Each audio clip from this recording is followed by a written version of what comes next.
Hi, hello, வணக்கம். உண்மையான காதலுக்கு சின்னங்கள் தான் ராதையும் கிருஷ்ணர். அந்த கிருஷ்ணருக்காக முன்னாடியே பிறந்தவள் ராதை.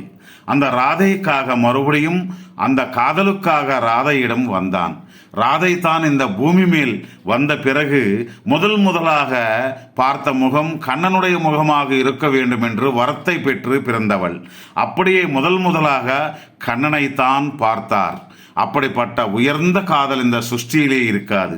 தன்னுடன் ராதை இருக்காதென்று தெரிந்தும் கண்ணன் காதலிக்காமல் இருந்ததில்லை.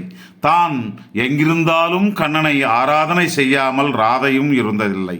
அந்த ராதை இறந்தபோது கண்ணன் எப்படி தவித்தான் என்பது கண்ணனுக்கு மட்டும்தான் தெரியும். ராதைக்கு கண்ணனுடைய புல்லாங்குழல் என்றால் எவ்வளவோ இஷ்டம்.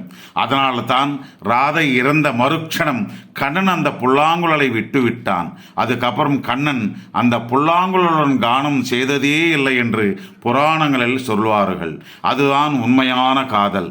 அதுதான் ராதை கண்ணன் காதல் என்றால். யுகங்கள் மாறினாலும் காதல் என்றால் நினைவுக்கு வருவது ராதா கிருஷ்ணர்களே. தெரிந்து கொள் நண்பா.